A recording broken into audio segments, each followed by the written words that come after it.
Hello, ladies and gentlemen, it is me again, Insane Gorilla, and welcome back to my channel. This is What If Femme Deku Was a Blade Dancer?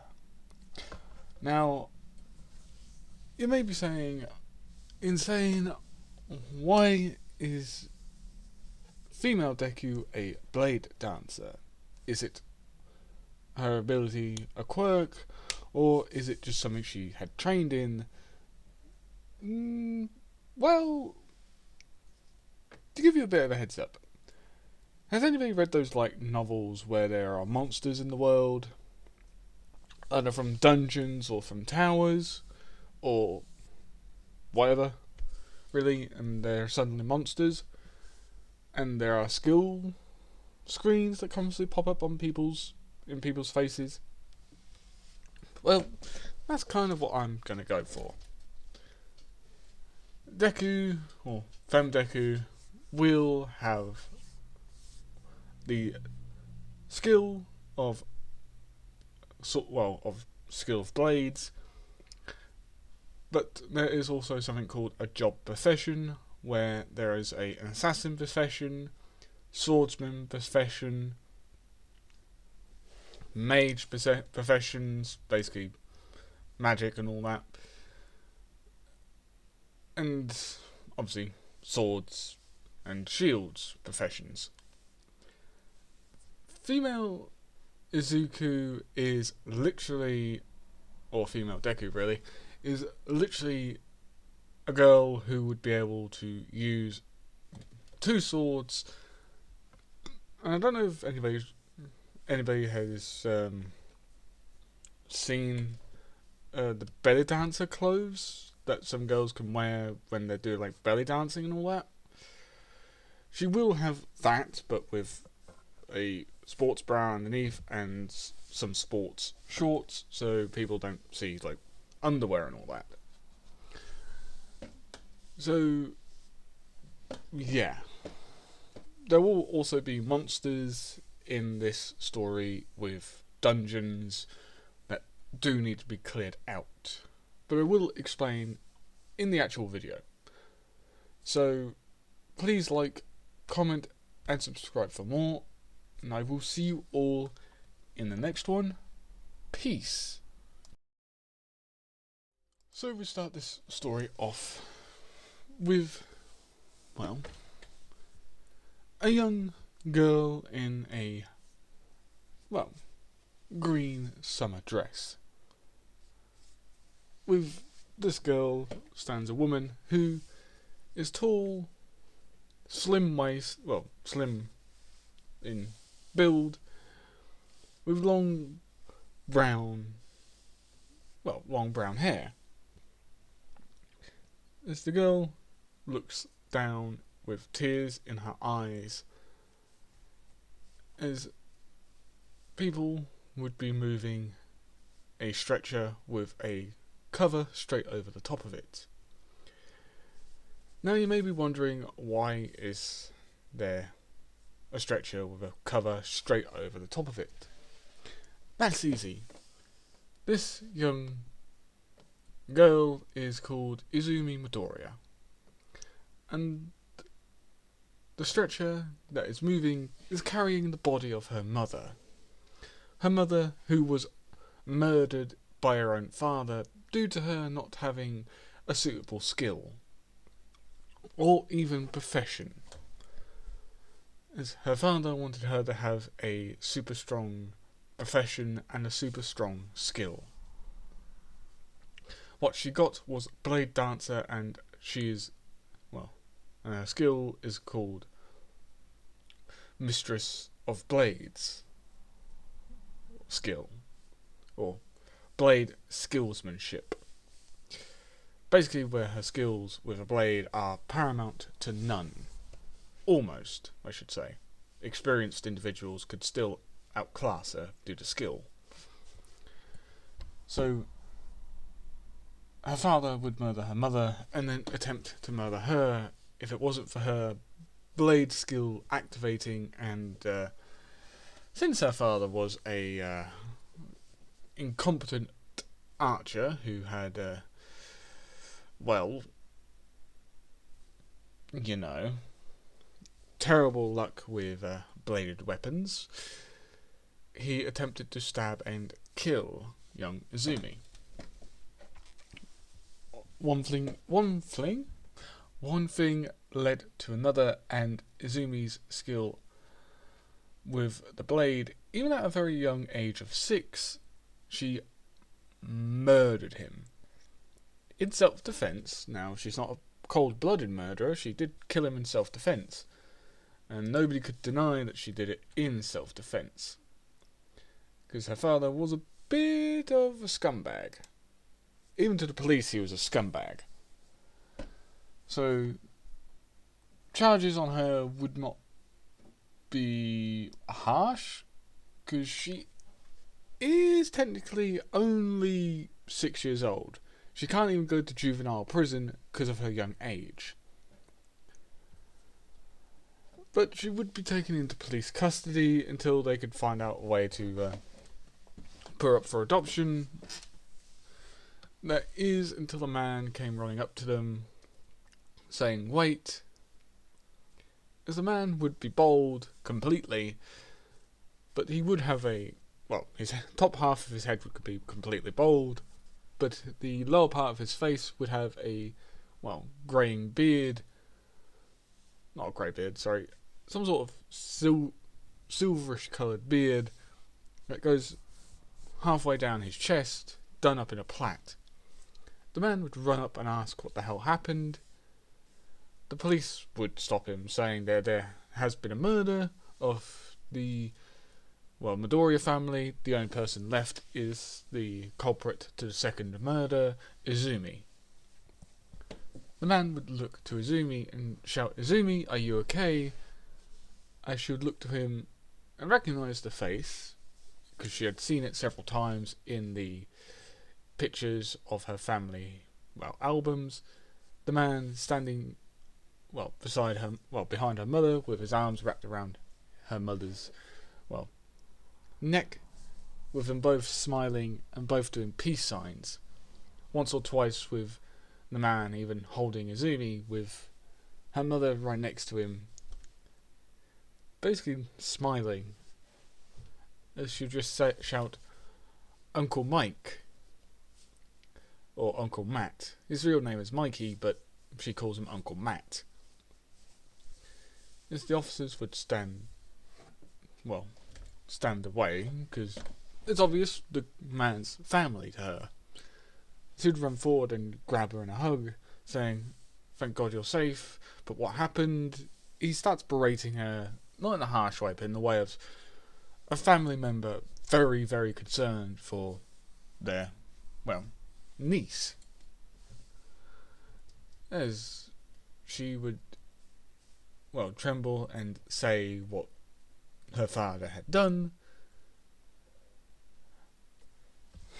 Mikey would grit his teeth as he would just whisper, "I'm so sorry. If I knew that man was going to do what he was going to do, I would have been here sooner. Your mother said that she was planning to leave him after he became so abusive. I'm so sorry, Izumi." The man would clearly be not petrified, but saddened to hear of, Inko's death. One of the officers would ask him if he is truly related to the young girl, as the man would just glare at him saying, "I wouldn't have hugged her otherwise. I am her uncle. The woman you've just put in the back of the ambulance to take to the morgue was my sister. My name is Mikey Midoriya, and the girl you just put in the back of the ambulance to take to the morgue, like I just said, was Inko Midoriya, my sister. She was recently about to divorce the man who killed her. Now, if you don't mind, I'm taking my niece home with me. I'll fill out every form.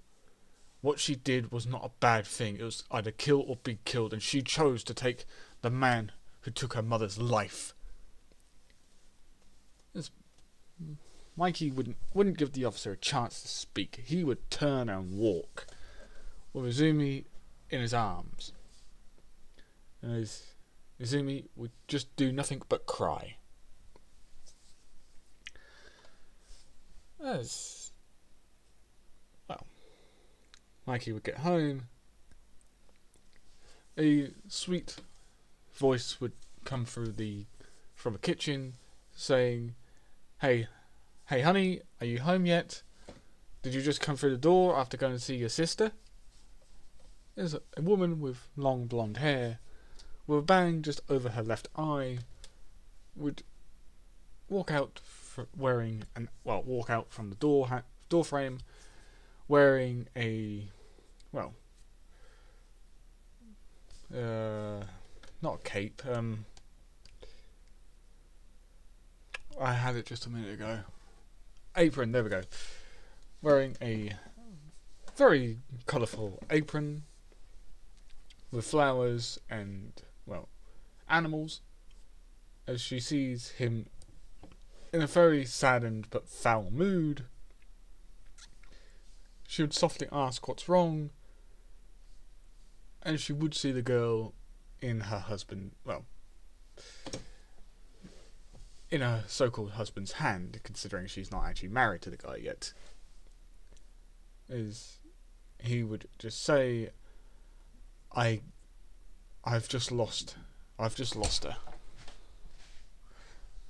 As the woman would ask, "You just lost who?" As he looked at her with sadness in his eyes, "I just lost my sister to her so-called husband." The woman would gasp in sudden shock, as she would walk up and just hug them both, seeing that the girl in her husband to be's arms, she would just mumble, "I'm so sorry. I never got the chance to meet her, but from what you told me, she was a brilliant girl." All three would just stand there in mourning. Izumi mourning for the second time, and Mikey actually getting to mourn properly since he heard the news of his precious little sister's death. So after that, they both would sit down. Izumi would sit with them as they would discuss living arrangements for Izumi. They had a few bedrooms free anyway, considering of where they live.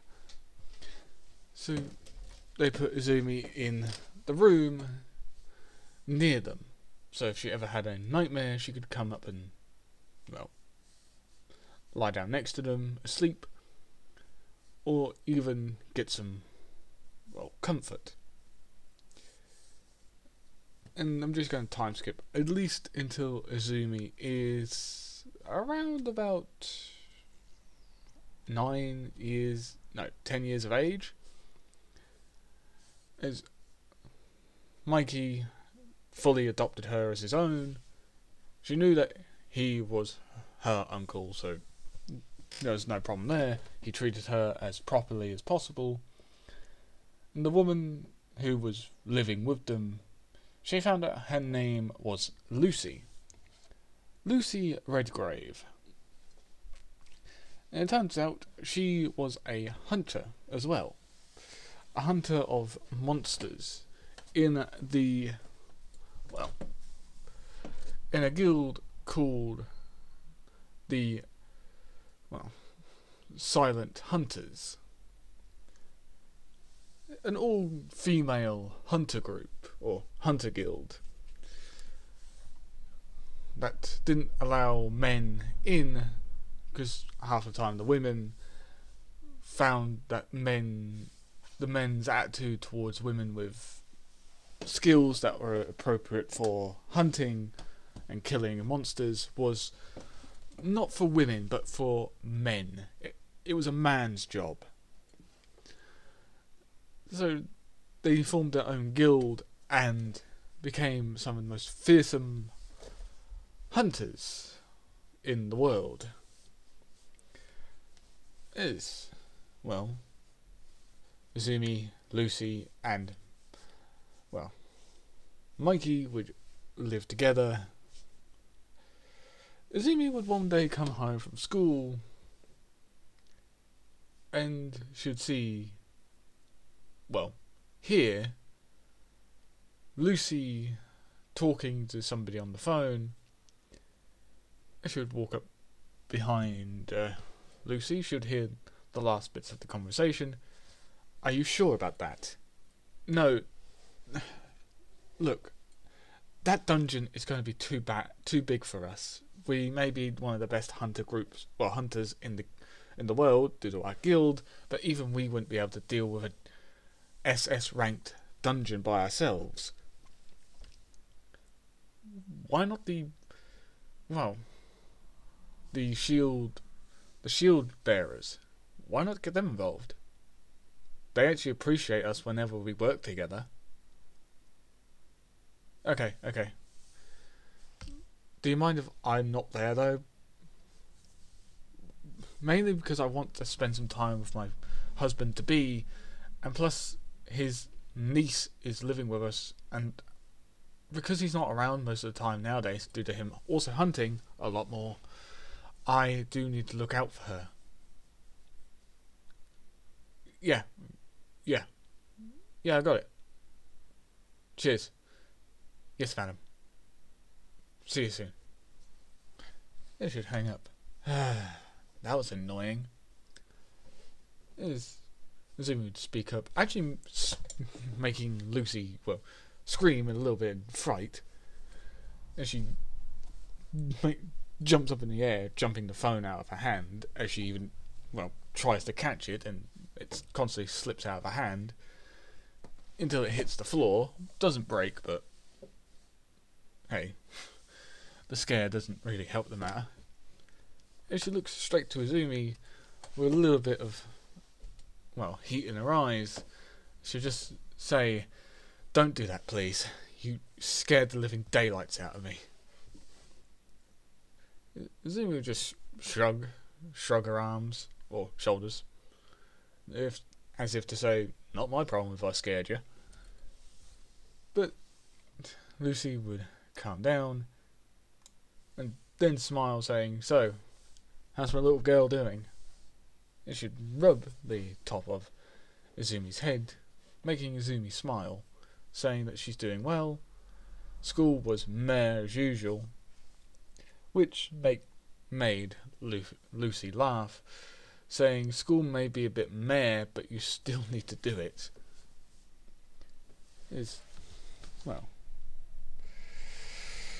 Izumi would just say, "Yeah, but I had to deal with that annoying Bakugo kid." And Lucy would sigh, saying, "Let me guess, he's bullying still." Izumi would just nod, saying, "Yeah, he says that he's the best. His skill and profession is amazing, when it's really not. What does he have?" Lucy would hear his profession and skill, which was a frontline fighter, a berserker profession, basically two-handed weapon and going absolutely nuts. Lucy would just sigh, hearing of people with berserker professions and having berserker skills usually means they have bad tempers, bad attitudes, and all around absolute dicks to everybody for no reason. Izumi and Lucy quickly get out of their little funk about the whole Bakugo thing, with Lucy asking does she want... And she looks side to side to make sure her husband-to-be ain't around. She leaned down and whispered, "Do you want to go and get some ice cream?" which made Izumi's eyes light up. As Lucy herself would giggle, saying, "Just don't tell your uncle about this." As even, well, Lucy would put her finger to her lips, saying, "Shush." And Izumi would giggle, doing the same, as she would quickly go and get changed, and they'll both leave, locking the door to make sure nobody gets in, and going somewhere to go and get some ice cream. So, when they return home and unlock the door, they'd find a new pair of shoes there, indicating that, well, Mikey had come home. Both girls would walk in. They would hear slight snoring, indicating that Mikey is home and he is upstairs currently. Both girls would look up, knowing that he's most probably not shut the door, because they hate it when he's snoring so loud. As Lucy would just sigh, saying, "Well, that can't be helped." As she would walk to the, living room, Izumi would join her. They'd both put on a movie. And just because I actually find the movie absolutely brilliant, Transformers: War of the Beasts. Second favourite one of my other favourite Transformer movies is Bumblebee. Because I've got to admit, they are good. As I finally hear someone yawn, saying, "So, how long until you two were actually going to tell me that you were back?" As they both look to see a yawning, Mikey, who would just be rubbing his eyes. Both girls would just look at him, then look to each other, chuckle, and just shrug, saying, "You weren't here, so we weren't to know." As Mikey's eyebrow would twitch, as he was just about to shout at them, saying that his shoes were on the shoe rack, so how the hell did they not know, until he noticed that they were both laughing at him.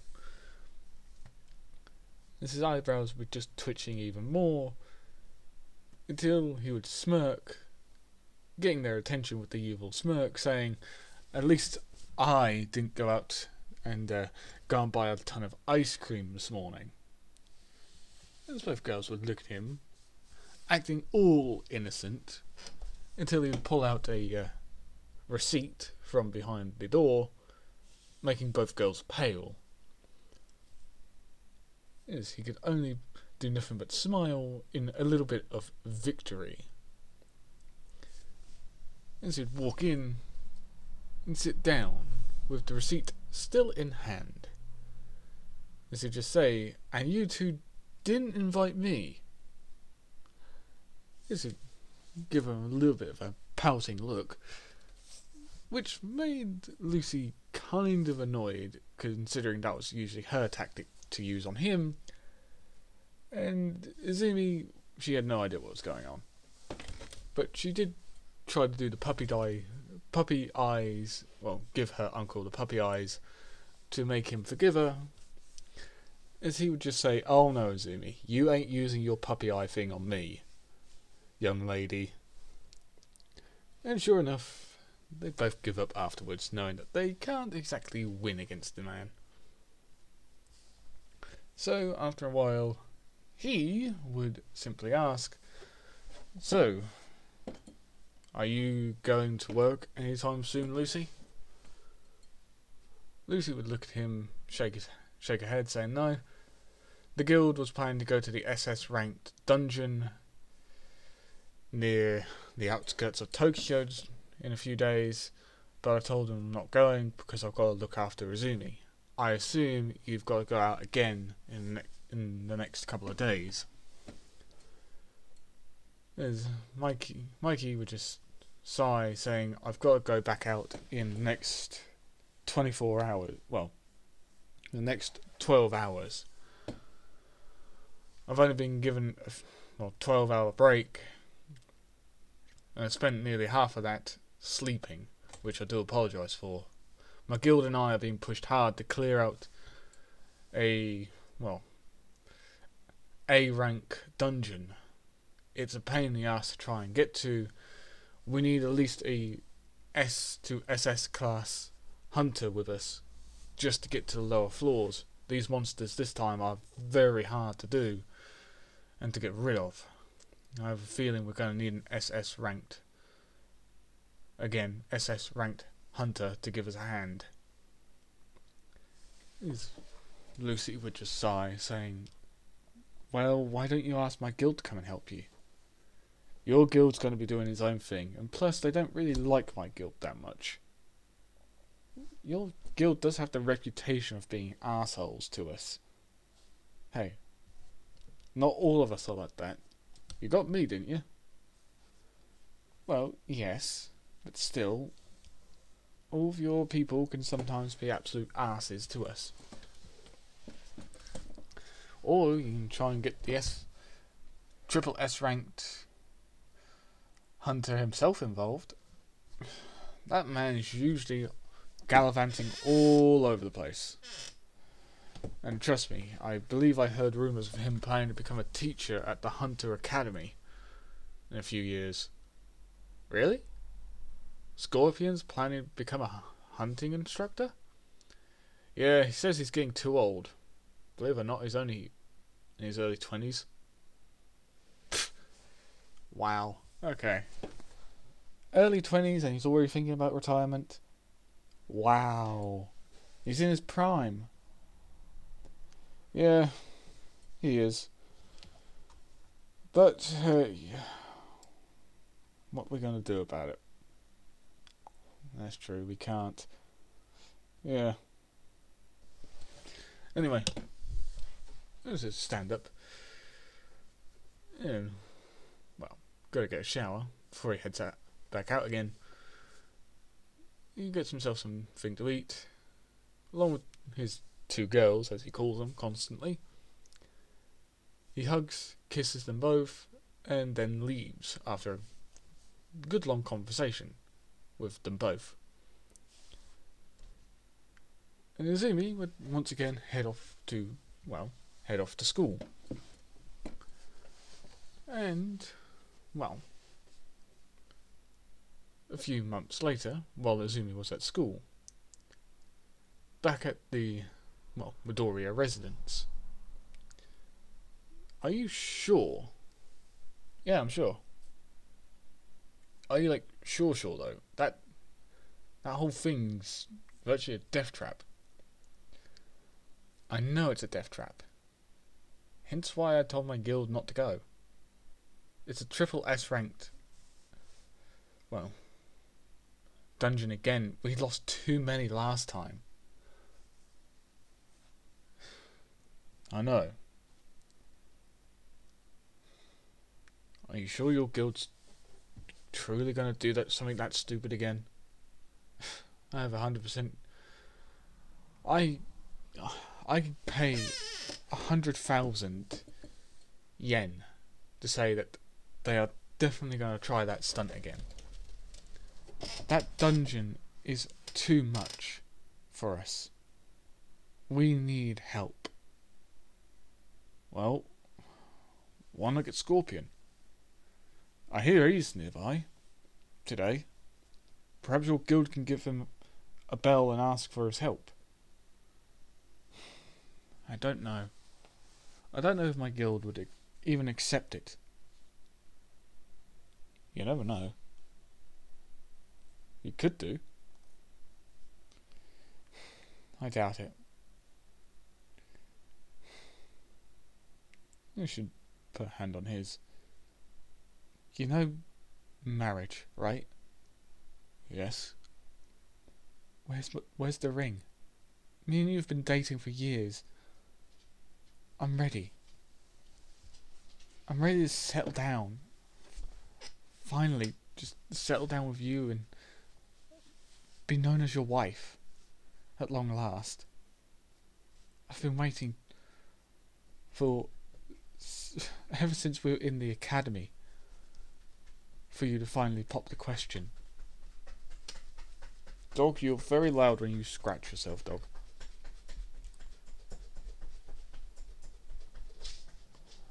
Yeah. If you heard that, sorry. I could not drown that out at all. Is Mikey would just sigh, saying, "Look, I know you have been waiting for that question, and trust me, I want to ask you, but it means one of us is going to have to quit our job, and I'm more than willing to quit the job because my guild's going down under right now." And what happens when if I'm pregnant and no other job will accept you? I'm looking for a different guild to join, okay? A guild that will take it easy, at least for its members who have families, okay? I'm looking into it, okay? Sure. Now, let's get your mind off of that, would we? We've got a few hours until she turns up again. As Lucy get a light in her eyes, she just simply purrs out, "Oh? And what would the option be?" And she gives him a feral grin. He gives her one too, as he simply pulls her to him with a kiss on the lips. And she only purrs out, "I think I'm gonna like our little distraction." With a few hours later,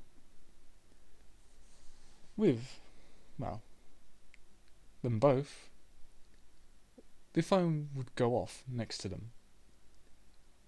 As, well, both of them would be huffing and puffing. As Mikey would take the phone, as he would say as calmly as possible, "This is Mikey Midoriya." "Ah, hello, Azumi." "Ah, yeah, sure. Go right ahead." "Sure. You can spend time with your friends at their place. We'll come to pick you up tomorrow." "Okay. Thank you." What was that? As he would look down at, well, his lover, and she is thoroughly frazzled, but still expecting him, as he would just simply say, "Izumi's having a sleepover with her friends tonight." "Oh? Does that mean we..." As she doesn't give her a chance to finish, as he thrusts back into her, as the slapping sound would continue with her only saying, "Oh." Within a few more minutes, Lucy would be on top, and she'd only be, well, groaning in absolute pain, as she would roll off, as her body would tremble, with, well, Mikey seeming like he's seen, well, worse days, with the, well, exhausted grin he had on his face, as he would wrap one arm around, well, Lucy, and she's only huffing and puffing, but she did have a very goofy grin, with a very satisfied look, as she would, well, be rubbing herself up and down. She would just purr out that her body is very sensitive now. As Mikey would only be grinning, saying, "Well, you were feisty today." As Lucy would only giggle with satisfaction in her, tone. She'd just say, yes, but I wasn't expecting us to go 6 hours non-stop, us just doing it. I didn't realise we both had that amount of stamina. Well, she'll touch her partner's area. And she'd only satisfyingly, whistle, saying, and someone's still ready to go. As he couldn't help himself but chuckle, by saying, well, when you've got a, slab of meat as a girlfriend who's hot as fuck, you kind of can't help but adore not only the body but the person who makes that body whole. Lucy would only slap him in the chest, saying, so you only love me for my body? He would quickly backtrack and say, no, it's not just your body, it's your personality, it's... And she'd just laugh, saying, shut up, you idiot, I already know. And she kisses him deeply. And she would moan as he bites her lip, her lower lip, gently, giving him access to her tongue. And a good old long kiss session later, they would both break for air. And she, would roll on top of him again. As he would look to her,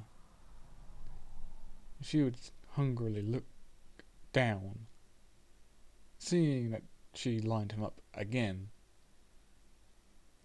As he would only smile.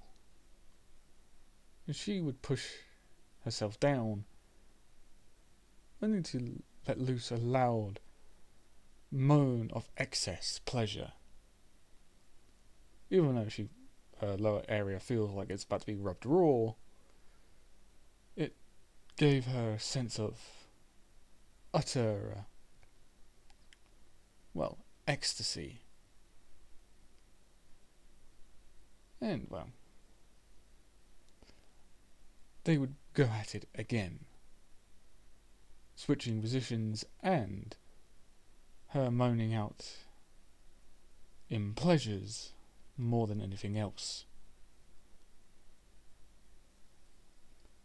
After that, day forward, they would both finally answer their deepest desires by Mikey asking her to officially marry him. Literally 2 weeks later, as Lucy would just shout not shout, but just say yes, and what took him so long to finally ask her. Kiss, and one hug later, she and Mikey would end up walking home. As she would see Izumi would walk up to them with a happy smile on her face. So all three would walk home. As they'd get in, Izumi would notice that Lucy had something to say. As she pretty much asks Lucy what's wrong, Mikey looking at her as well in, fright, wondering if she's going to cancel the wedding and all that.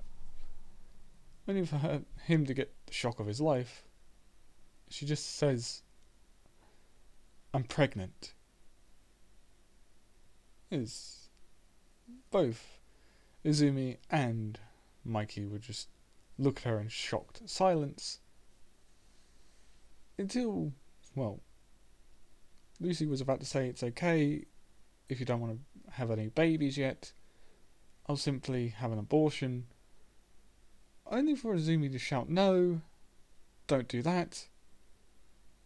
As, Mikey even says, "No, don't." As he runs up to her and picks her up and spins her with a big smile, saying that that's the best news he's had ever since he's adopted his niece, who was a light in his world anyway, but now the light had just got bigger along with the family. Izumi would hug them both once, Lucy gets brought back down from a happy high, as they would prepare for not only just the wedding, but the arrival of, children, of little tearaways that will one day make, not only Mikey's hair turn grey, or beard turn truly grey, but Lucy's hair turn grey too at an early age. And, a good 9 months later, in a hospital room, Izumi would be listening to Lucy scream out in pain as not Hasashi, Mikey is with her. As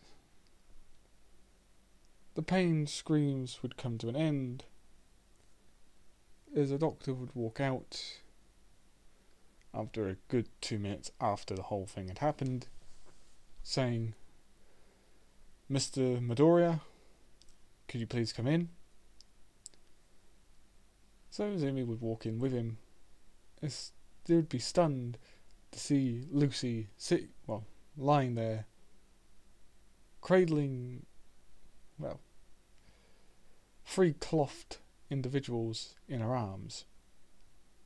She'd only be cooing at all 3, saying, "Welcome to the world, my pretty little children.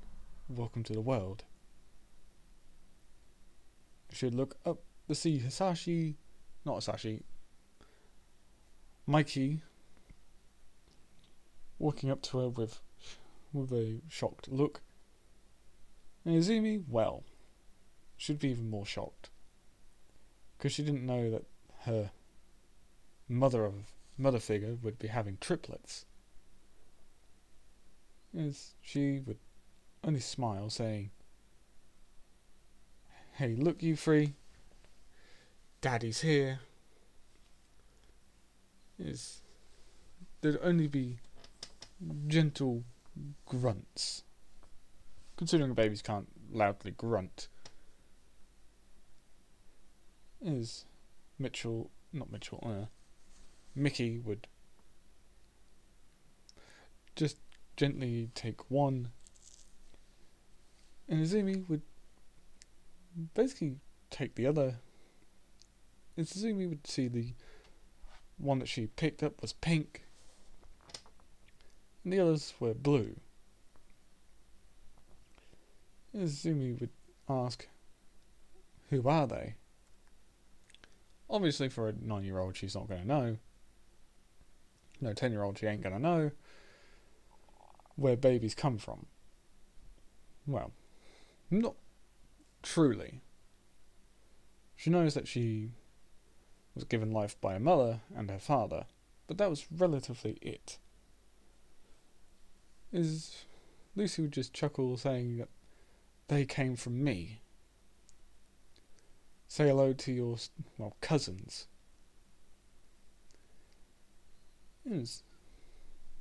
Izumi would smile, asking, "Boys or girls?" Lucy would just chuckle, saying, "2 boys, 1 girl." Izumi would chuckle, saying, "I'm calling this one, can I call this one Inko?"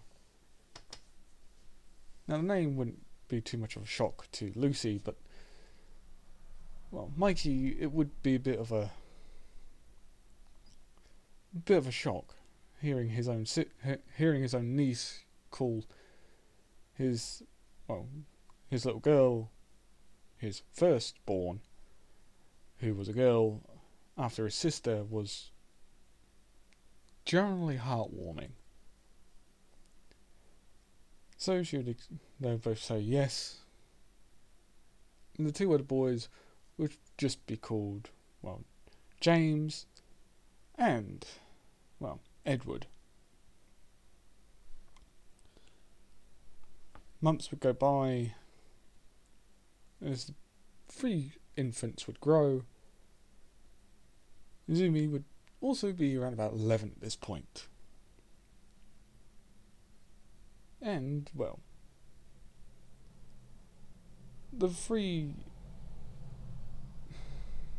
Sorry for the loud lorry going past. The three infants would be stuck to her like glue. Whenever Izumi was in the room, they would giggle and clap, and often cry when she isn't in the room with them. So Izumi would often having to be post up near them just to make sure that they don't cry the house down when she ain't around. They kind of have to struggle when she ain't here because of school. But hey, they managed. Now Izumi would be just starting to go off to a high school, and the three little tearaways would actually be with Lucy's parents this time, as Lucy would sigh happily.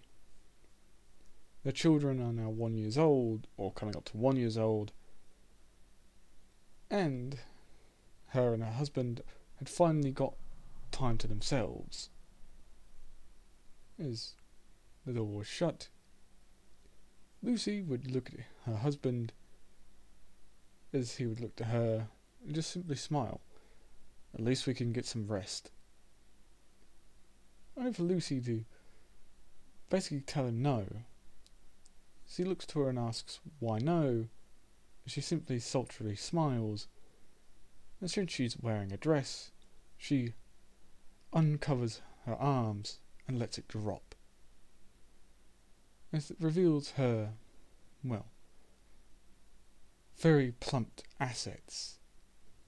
She hungrily looks at him, saying, "I want another baby." And Mikey, well, who is he to deny his wife's pleasurable needs? And one long session later, and with her being completely satisfied, and a couple of weeks later she would admit that she's pregnant again. And they got a surprise. They just had the two this time, and they were both girls. And one was called, well, one was called Caitlin, and the other was called, well, Sue. And, well, 6 years later, a 6-year-old would be running around with three 7-year-olds chasing them, and a 17-year-old walking behind them. As the 17-year-old would be Izumi.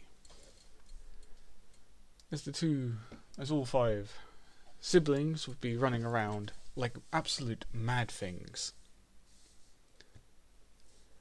As Izumi would just chuckle, seeing them all having fun. Izumi would be wearing, well, a uniform for a Hunter Academy. The UA Hunter Academy school for, well, unique circumstances. One of the best schools in Japan for hunters. And she would only have another couple of days before she goes to the entrance exam.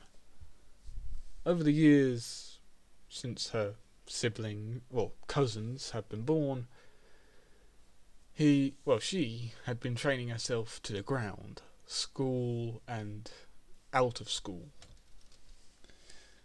And she finally got her passive ability down of Blade Master, and her skills that she can activate once in a fight of Dance and Blade Dance. I'm just going to say it's just Blade Dance, hence why the name of Blade Dancer. I failed to mention she's got two other passive skills that are active all the time: speed and extreme flexibility. Because she uses her sorry about that. She uses her extreme flexibility to dance with the blades. She would watch Sue and Caitlin basically playing with their three elder siblings. Inko laughing and joking with her brothers, while the two boys are pretty much just grumbling about how it's unfair how there are literally 5 girls and only 3 boys. Izumi just chuckle as she walks up to them. All 5 of them would look to her, and all of them would kind of smile.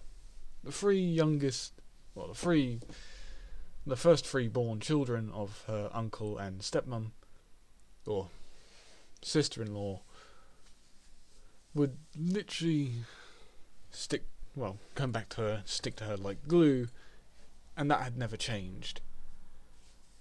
It couldn't be said for the other 2 though. They stuck to their mother like glue.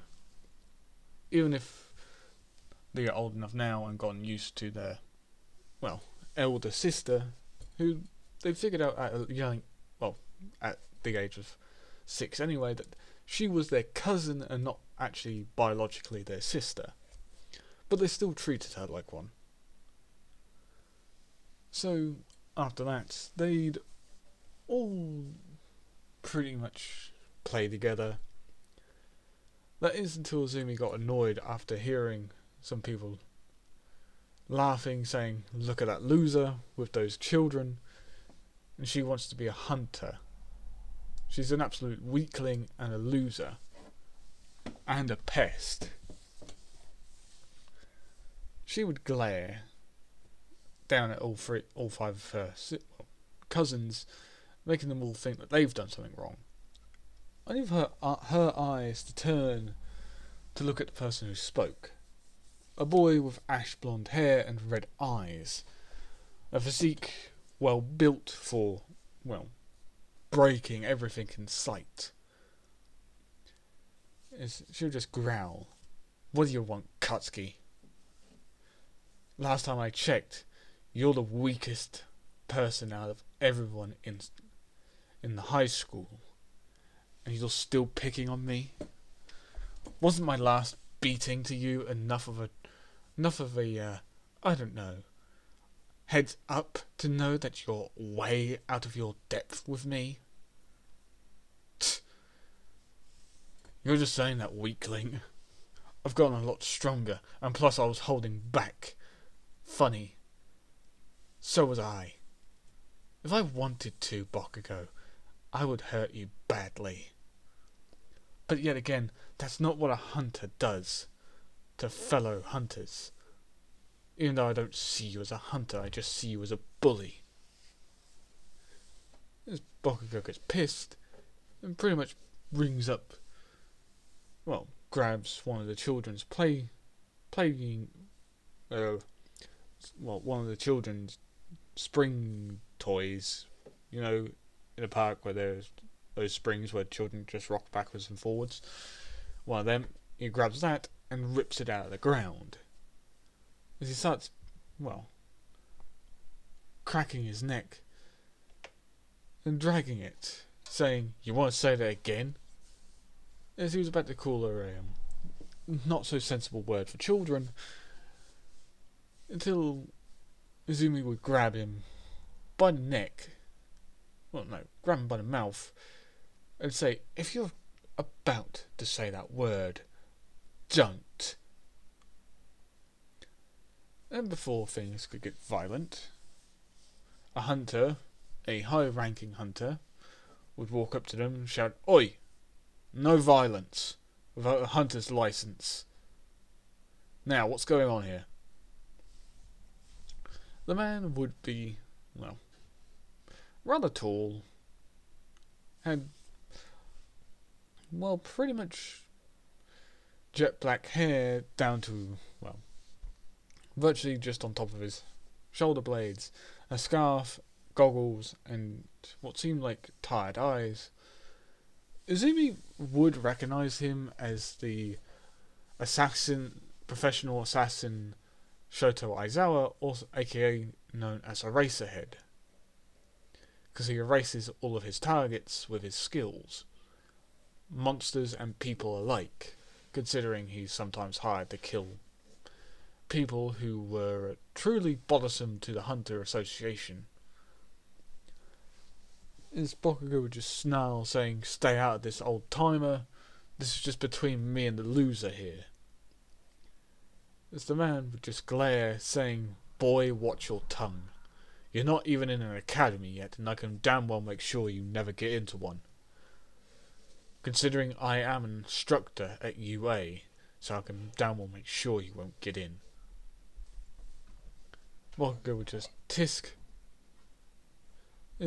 He was about just to swing at Izumi, only for Izumi to see his muscles tensing up for the swing.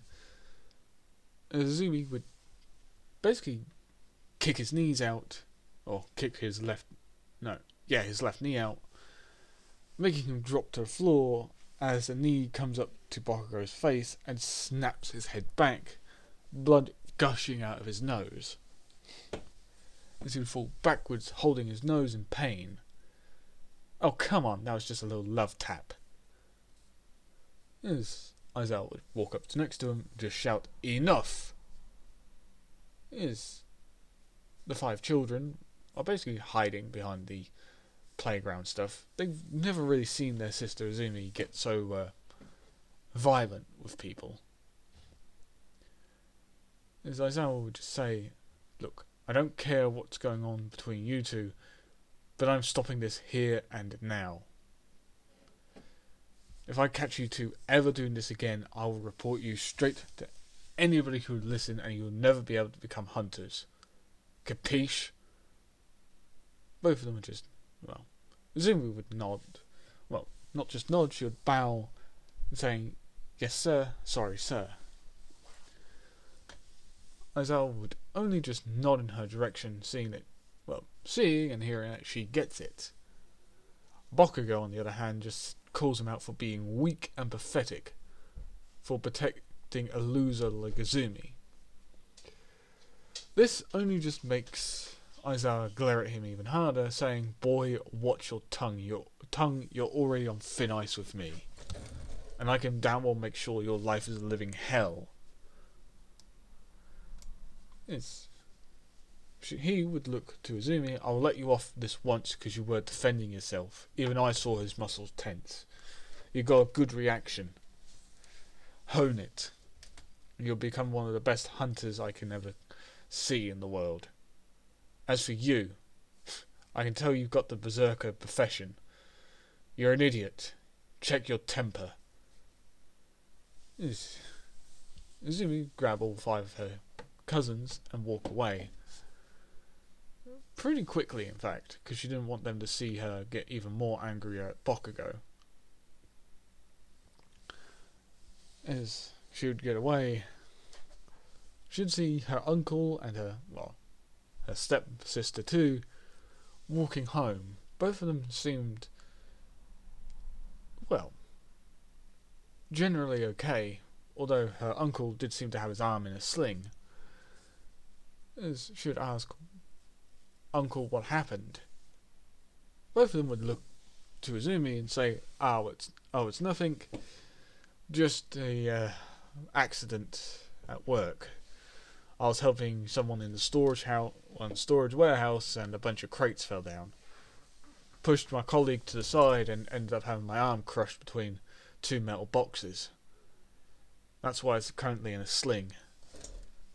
Doctors told me to be off work for at least a couple of months for my bones to truly re-heal again. Izumi would only nod and tells him just to please be careful. They can't afford to having him out of action due to his own little incidents. As he'd only just chuckle, saying, "Don't worry about me, Izumi, I'm fine." As he would look to his, 5 other children, smiling, saying, "Come on, you lot, let's go inside and get some dinner ready." As Izumi was about to walk in, only for Lucy to grab hold of her arm, making Izumi look at her. As she'd have a look on her face, saying, "What happened? You seem a little bit tense." Izumi would sigh. "Who do you think? Bakugo again? Yeah. This time in the park. He basically wanted to insult me in front of his goons to prove that he's better. When a high-ranking assassin, a pro-assassin, had seen what was going on, told him to stop. He tried to swing a child's swing at me. I kicked his leg out from under him and broke his nose. The professional assassin basically told me that he'll let me off this once due to, defending myself. At last I saw he was giving Bakugo a good grilling. Well, just be safe. I don't trust that Bakugo fellow as far as I can throw him. Minsky knows of her son's attitude, and she has been trying. I have seen her constantly berate him for his attitude. It doesn't seem to be working too well, does it? No, unfortunately it doesn't, no. Just try not to cause too many problems. I'll try not to. It's that idiot that I have to worry about more often than anything else. Just try not to do anything too foolish. Come on. Let's go inside and have something to eat before the trash bin compactors take it all. Izumi would only giggle, knowing that her 5 cousins have a habit of eating them out completely of food. So Izumi would walk up and into the,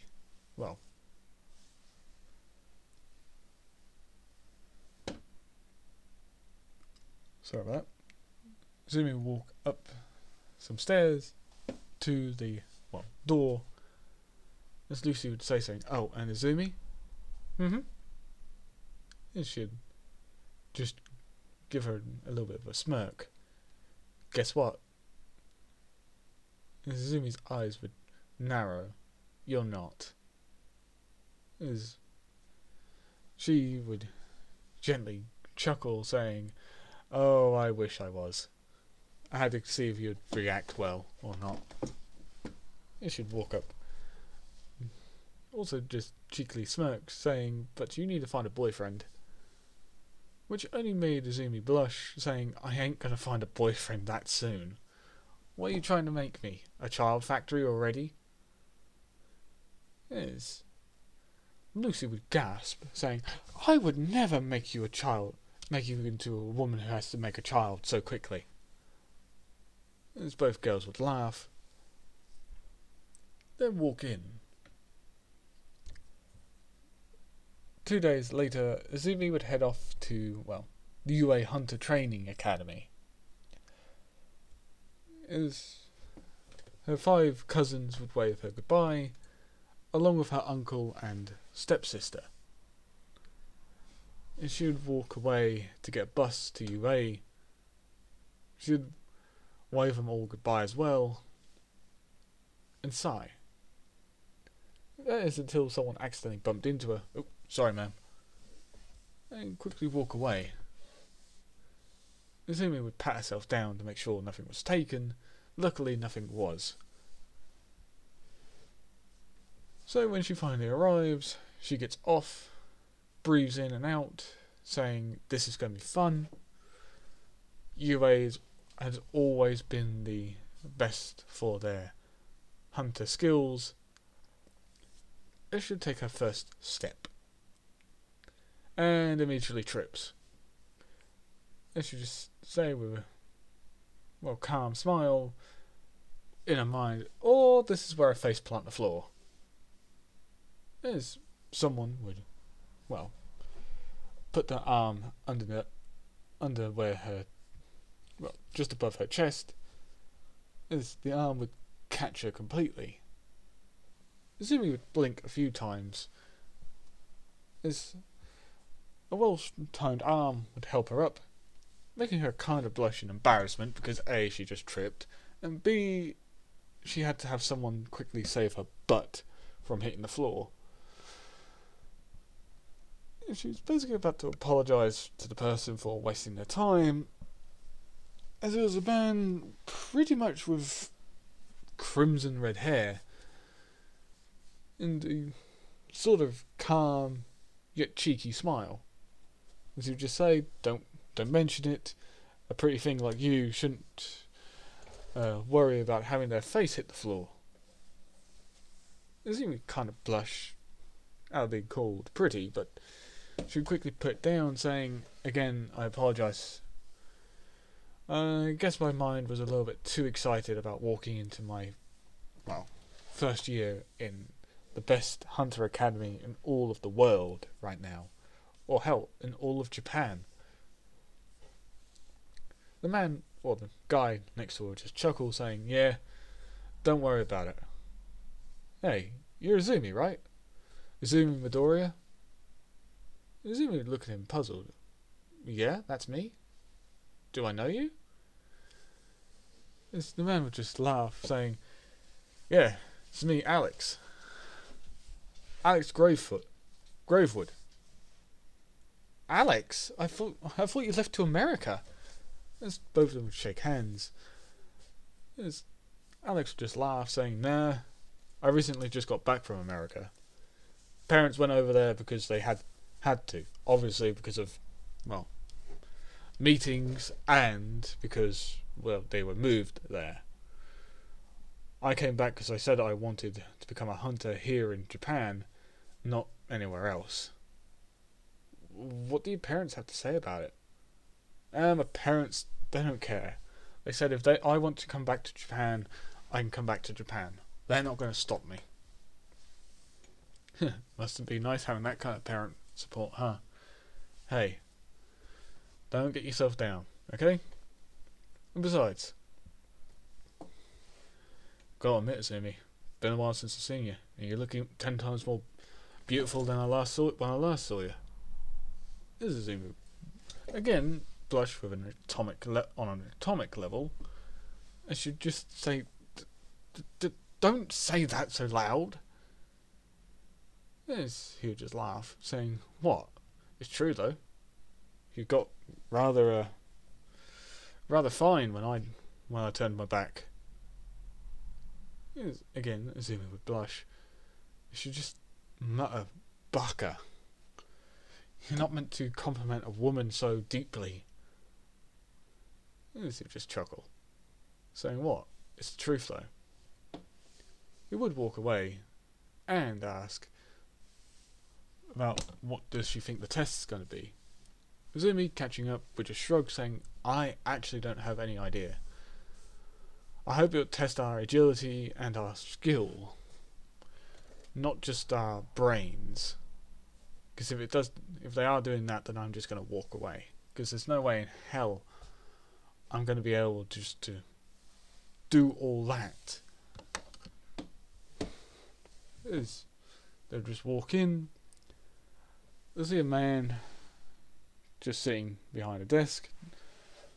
They'll grab some pieces of paper. Turns out to be a written test. Oh joy, written tests, my favourite. Yes. Well, they'd all go to the exam room and do the written test.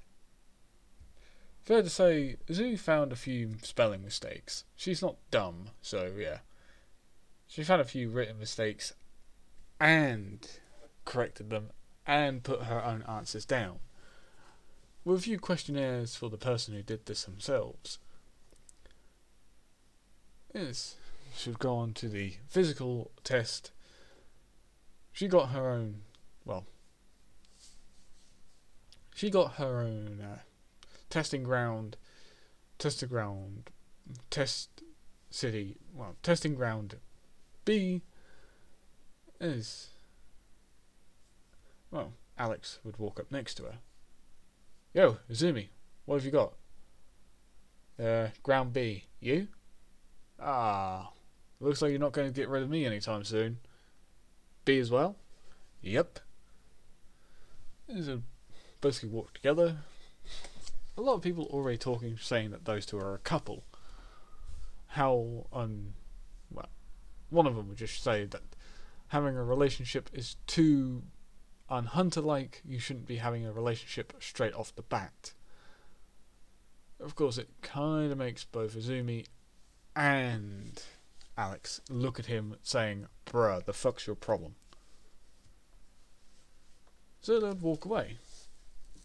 After some very choice words towards the boy, who turns out to have glasses and blue hair. Take a guess who that was. So they'd get the two training ground, well, fake training ground B. It was both Alex and Izumi who would look at each other and both whistle, in both shock and surprise of how fucking massive this place is. So,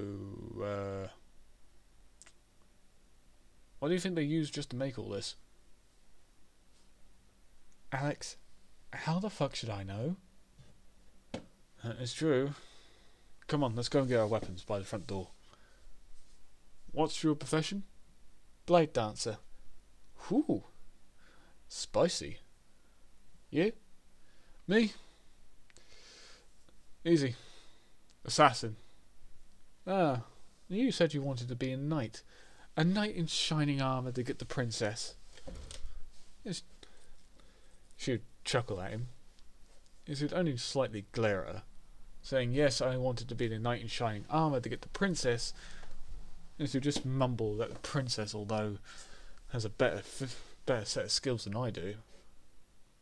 Izumi would just barely hear him on that one, and just chuckle, saying, oh, is little Alex disappointed that the girl he fancies is not getting to him anymore?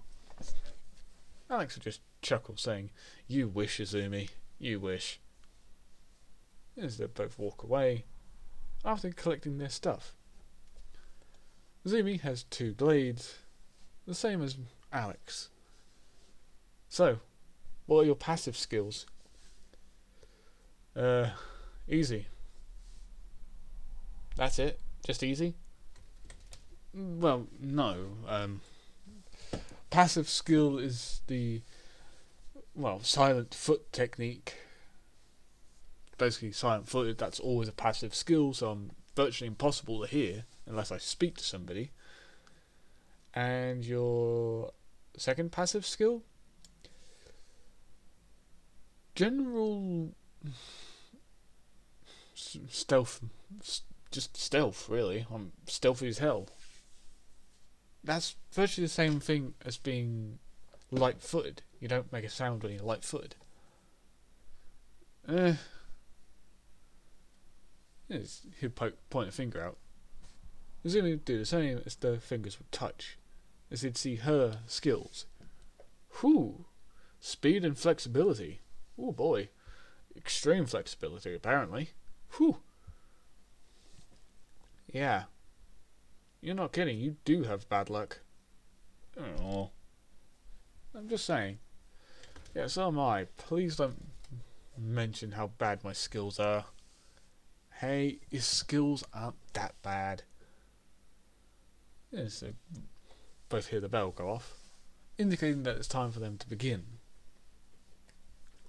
Both of them would run in, Azumi admitting that even running she can't hear him.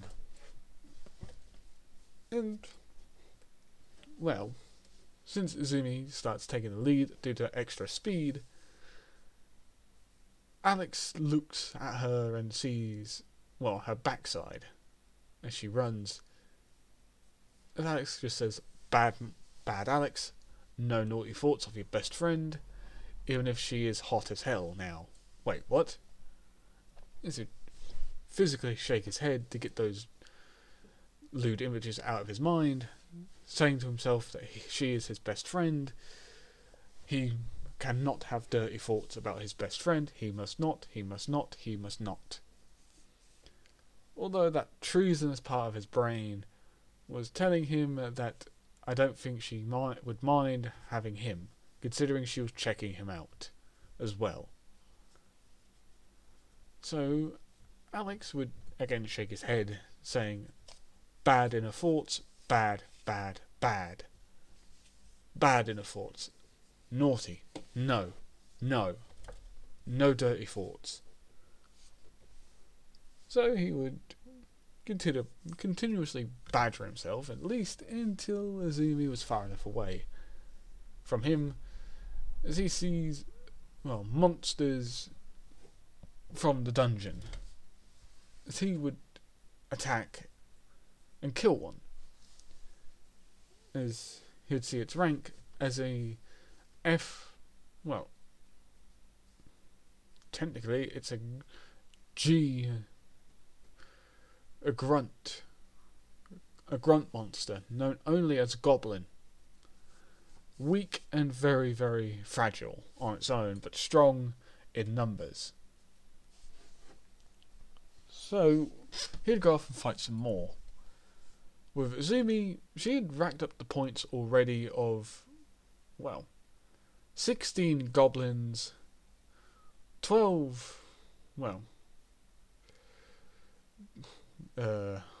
trolls, and 6, well, lizardmen, or lizard monsters.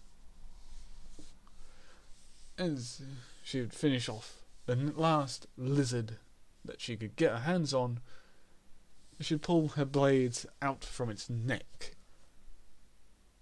and she'd see a tongue come flying at her, and she'd lean her whole body back, seeing the tongue barely go past her face, and she'd just say, "Holy shit, that was close." So she would look to see where the enemy is, seeing a frog monster with razor sharp teeth instead of just gums. It's me just, well, accidentally make a croaking sound of a frog, which only made that giant beast frog charge. As she kind of screams in her mind, "Shit, I shouldn't have done that." So I'm just going to say this: time passes and a behemoth, the 0 pointer to be precise, is released. Azumi and everybody in the whole fake training ground, aka dungeon by the way, looks up. They see the thing pop out of the ground, and everybody is freaked out by how fucking tall that thing is. Now, here's where canon kind of digresses. In canon, Ochako gets trapped underneath the rubble.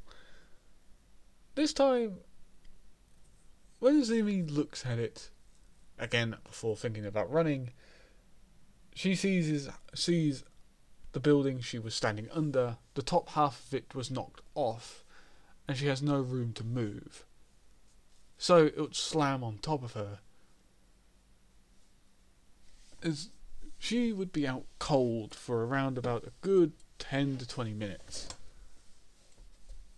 As she slowly awakens, of hearing people screaming and running, she'd slowly open her eyes, and her ears would be ringing,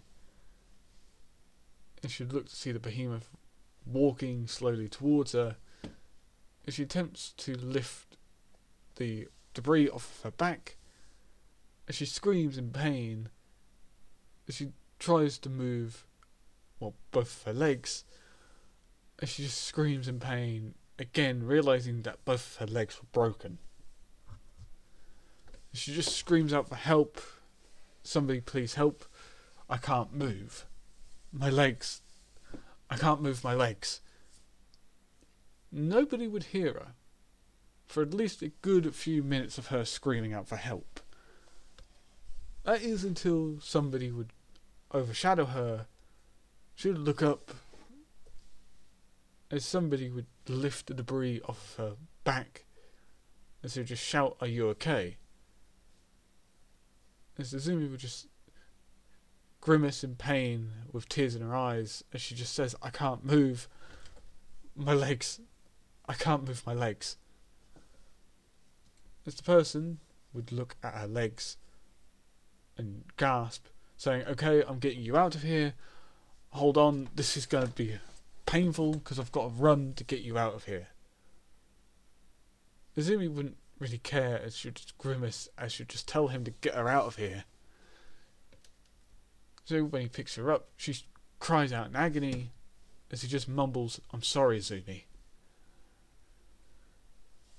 And, they would run. In the, office, after the zero-pointer robot would have been released, a man with pure white hair and a short white goatee, with what looks like mouse paws on his fingers, really, would be looking at the monitors as he would be pressing a button to get the zero-pointer to stop. "I can't get the zero-pointer to stop. We're going to have to get down there. A behemoth like that shouldn't break free of its confinements like it just did." So all of the people in the room, that nobody could see, left to go and secure, Ground B. Fake training ground B. And the behemoth would still be marching towards the exit, as a loud roar would be heard. So when Azumi gets out and free, somebody would run up with, some medical staff would run up with a stretcher. Azumi would be put down. Azumi, with tears in her eyes, would finally see the man who saved her. She just cries out, "Thank you, Alex." As they'd all, witness the behemoth breaking through the barrier. A barrier that was put up to prevent any monster from breaking out. All the students were shocked and fully scared, as the beast was just about to break through the barrier, as they were here. "Have no fear, for we are here." As everybody would turn to see a man known as Stinger, the #1 hunter in Japan, Toshinori Yagi. His Stinger is a holy knight, as he would have a sword and shield ready as he would charge, several dozen other people following him, as they would take down the behemoth, killing it and making it disintegrate. As all the students would be looked at by an elderly woman. And Azumi would just be sent to hospital so she can have her bones put back into place, with the elderly lady following her. Alex would visit her quite often, as her legs would slowly click themselves back into place. And Izumi would receive a letter in hospital from Alex. As Alex would just say he got in, as he would put a envelope in front of her saying this was addressed to you. And since I went to your house to introduce myself to your uncle, who, might I say, is a scary man, when he's angry, I said I'll take it to you. So here I am. Open it and find out what's inside. So Izumi would. And a small holodisc would roll out. Now, Izumi would be shocked by this, but Alex wouldn't be. Until the screen would activate, and up on the hollow screen would be Toshinori Yagi, the #1 hunter, Stinger, as he would just chuckle, saying, "I am here on this hollow device. Now, young Izumi, you're most probably wondering if you've passed or failed. Have no fear, for we have made sure you're in. You showed great hunter potential, and not only that, you helped several other hunters out with their own kills. There was a second part to the exam, and they were, well, rescue points as well as hunter points. When I say rescue, I mean like save points, where you save somebody." He'd basically Toshinori would give the whole rundown, and that's all I can really say. Really, Izumi gets told that she's in, as he just says, "Welcome to your hunter academia," and that's where I'm ending it, people. So I hope you like, comment, and subscribe. Peace.